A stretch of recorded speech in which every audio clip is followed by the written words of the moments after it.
The jungle has a way of swallowing things whole. Give it time, just a few years, and even metal starts to look like part of the landscape.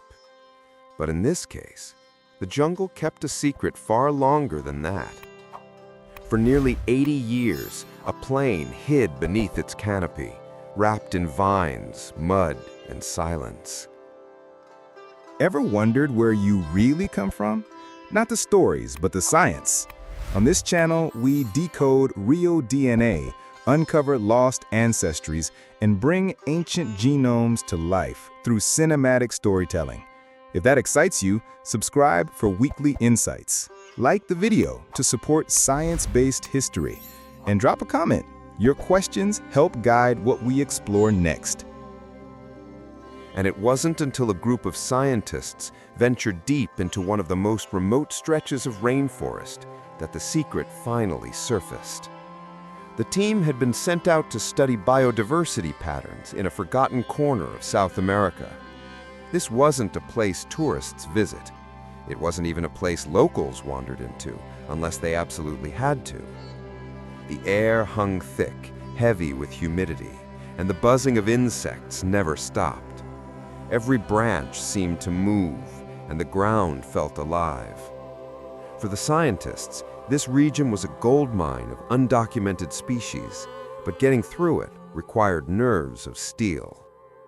Leading the group was Dr. Lina Ortega, a biologist who had spent the better part of her life trekking through jungles others wouldn't dare enter. She had a sixth sense for danger, but also for discovery. On this particular morning, she was piloting a drone above the canopy, trying to map an untouched patch of forest they hadn't been able to physically reach. The drone glided over towering ceiba trees and tangled clusters of vines, sending back crisp footage. Everything looked normal until something caught her eye. A rigid, sharp outline breaking the natural curves of the forest floor. "Wait, hold on," she muttered, leaning closer to the monitor. There, almost completely engulfed by foliage, was a shape no rock or fallen tree could make. The drone circled again.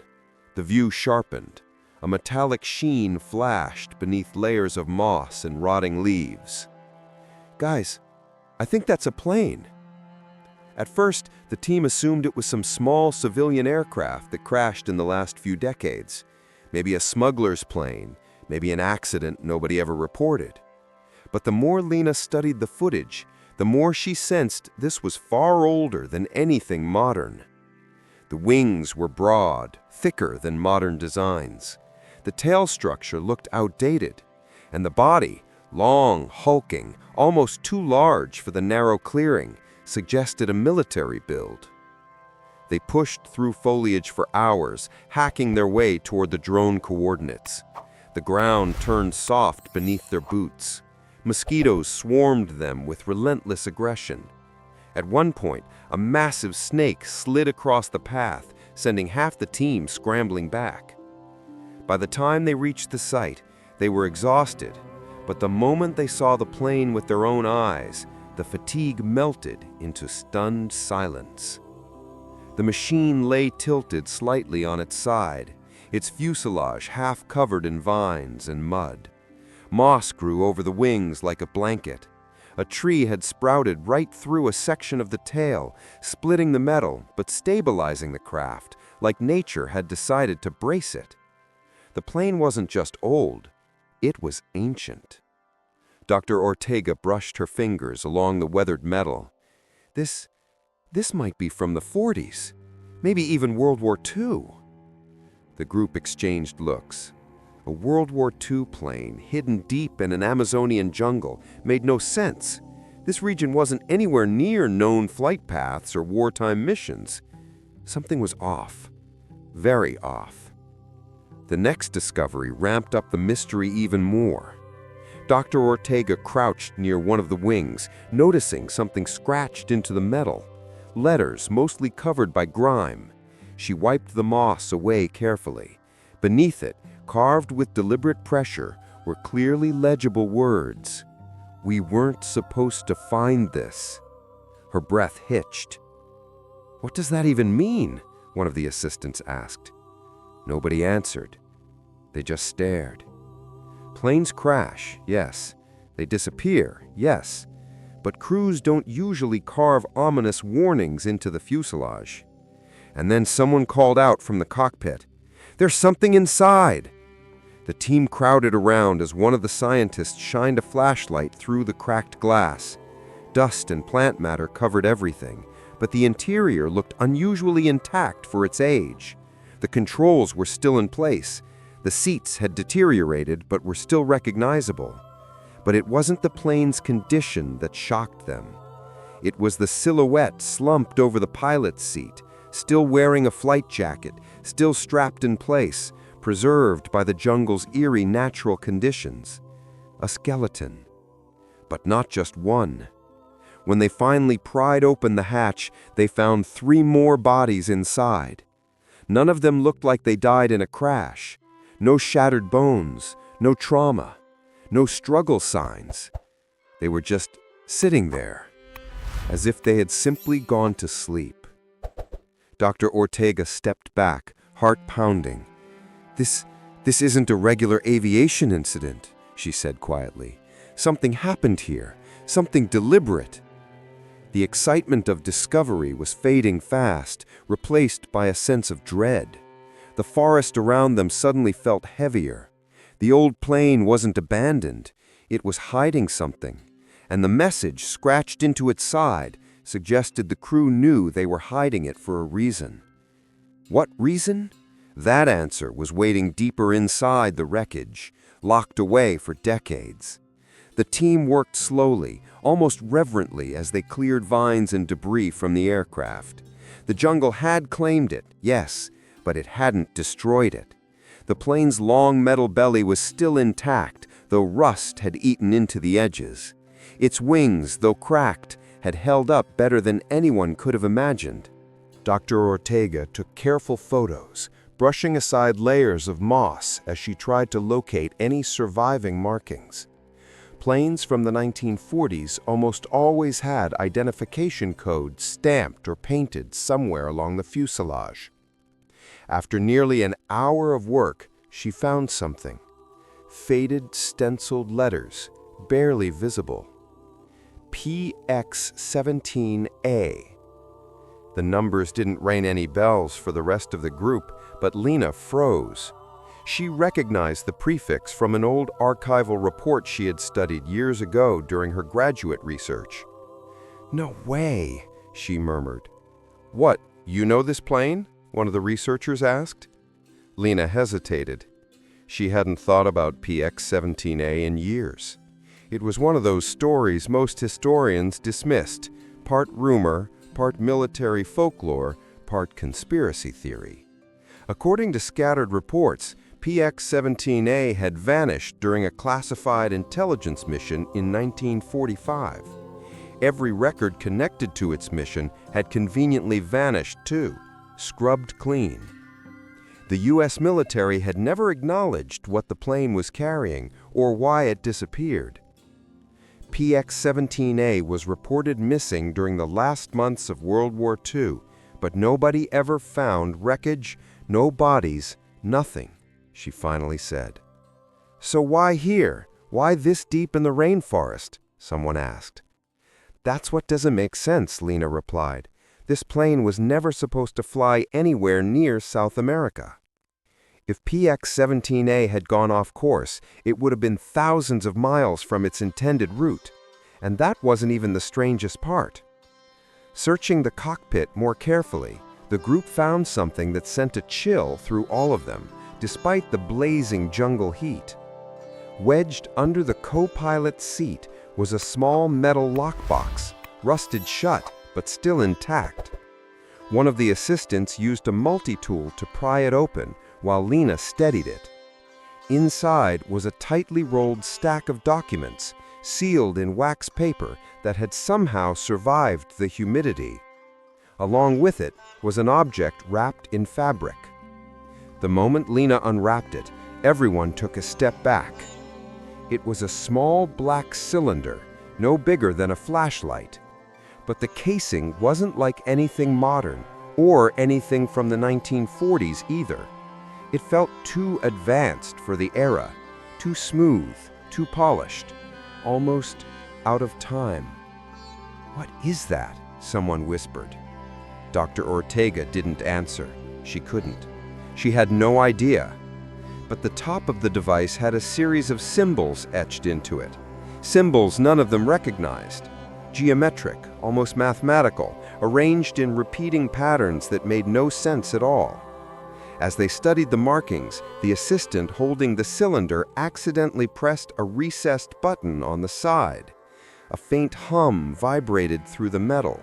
Everyone froze. "Put it down," Lena said, voice suddenly sharp. He placed it on the pilot's console, and the hum faded. The device fell silent again. Whatever this was, it didn't belong in a 1940s aircraft, and it definitely wasn't standard military equipment. The rest of the documents were equally strange. They included a flight plan with a route that didn't exist on any known wartime map. No starting point, no destination, just coordinates over open ocean. There were also encrypted pages filled with diagrams that looked more like scientific models than anything to do with aviation. Spirals, wave patterns, angular shapes that repeated like someone was trying to map something invisible. As the team sifted through the papers, one thing became clear. The plane hadn't simply crashed. It had been deliberately hidden. The jungle didn't bury it. Someone landed it here on purpose.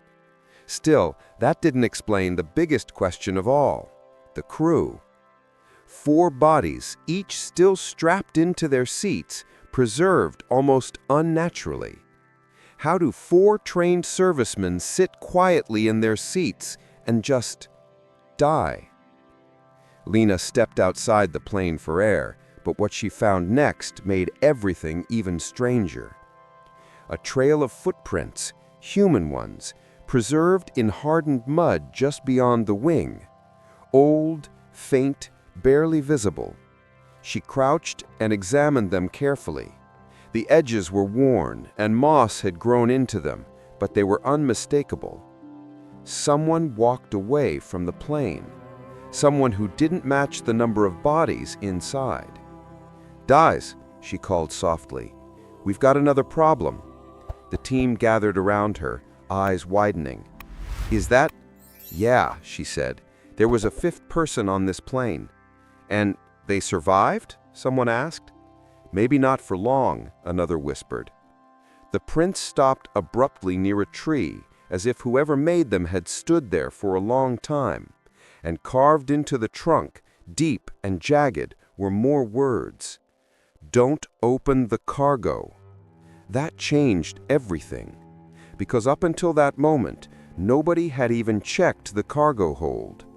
The warning on the fuselage was unsettling enough, but this one felt like a final plea, a last message from someone who realized too late what they were carrying. The group returned to the plane slowly, anxiety thickening the air around them. The cargo compartment was sealed tightly by rust and overgrowth. It took 3 people pushing together to force it open. The door groaned, leaves fell, the metal bent, and then the compartment slid open. Every flashlight clicked on at once, and what they saw inside did not belong in a military transport plane. It didn't belong in the 1940s. It barely belonged to this world. The team stood frozen, their flashlights cutting through the dust and darkness of the cargo hold. Then, one by one, the beams steadied as their eyes adjusted. Inside the compartment sat a large metal container, almost coffin-shaped, bolted into the floor. Its surface didn't match the rest of the aircraft. The alloy looked newer, stronger, almost untouched by time, as if the jungle had rotted everything except this single object. There were no military labels, no serial numbers, no markings of any kind, except a single symbol etched into the lid. the same geometric pattern found on the strange cylinder. Lena stepped closer, her breath shallow. Every instinct told her not to touch it, but curiosity pushed her forward. She brushed off a layer of dust and traced the symbol lightly with her glove. "It's not US military, and it's definitely not from 1945, she whispered. The others exchanged uneasy glances. There was no protocol for something like this, no textbook explanation, just a sinking feeling that this discovery had opened a door none of them were ready for. Before anyone could react, the lid gave a soft metallic click. Everyone jumped back. One of the researchers raised his hands. "I didn't touch anything." Another click, then the faint hiss of decompressing air. The container began to open on its own, slow and deliberate, like something inside had been waiting a very long time. The final inch slid open with a dull thud. Inside was nothing any of them expected. A sphere, perfectly smooth, perfectly seamless, perfectly black. It floated, actually floated, an inch above the bottom of the container. No wires, no supports, just hovering there motionless, but humming like a heartbeat made of metal. Dr. Ortega stepped forward despite her shaking hands. "This technology shouldn't exist," she murmured. "Not today, and definitely not in the 1940s. But Lena wasn't looking at the sphere anymore. Her attention was fixed on a small compartment built into the side of the container where papers, dry and perfectly preserved, were neatly organized. She pulled them out, flipping through the pages. A message, written in the shaky handwriting of one of the crew members. "If you find this, don't bring it back. Don't let anyone open it. We don't know what it is. We only know it wasn't meant for us." Another page was even more chilling. "The object activates when exposed to light. It shows images, places that don't exist or haven't existed yet." And the final line, underlined 2 times, "We weren't supposed to see the future." The team stared at each other, the weight of the words sinking in. The device in the cockpit, the sphere in the cargo hold, the encrypted flight plan, the 5th crew member who tried to warn the world before vanishing into the jungle. Everything pointed to one simple, terrifying possibility. PX-17A hadn't been on a wartime mission. It had been transporting something experimental, something powerful enough that the US military scrubbed every trace of the plane once it disappeared. As Lena read the final note, her voice trembled. "If anyone finds this plane, leave it here. Bury it if you must, but don't take what's inside." The jungle around them seemed suddenly louder, heavier, as if it had been guarding the secret and now knew it had been disturbed. For a long moment, nobody moved. Finally, Dr. Ortega spoke softly. "We close it, we seal everything, and we walk away." The team didn't argue. They carefully returned all the documents to the box, sealed the lid, and backed out of the plane. The sphere remained silently hovering in the darkness, as if it were still listening. Outside, the rainforest felt different, the air colder, the shadows longer. Lena glanced back one last time at the wreckage, this forgotten relic that wasn't supposed to be found.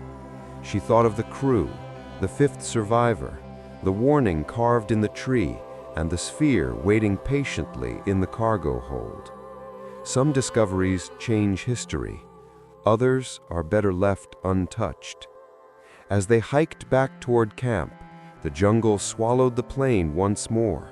Vines curled over the metal, leaves drifted down like a closing curtain. Within minutes, PX-17A looked as if it had been part of the forest for centuries. They never spoke publicly about what they found. Their official report cited environmental hazards and unrecoverable structural instability. Nothing more. But sometimes, late at night, Lena would think about the floating sphere, about the humming, about the images the crew hinted at, about the future the world might not be ready to see. And she always arrived at the same quiet truth. Some secrets don't need to be solved. Some planes should stay buried. And some mysteries are meant to remain in the jungle forever.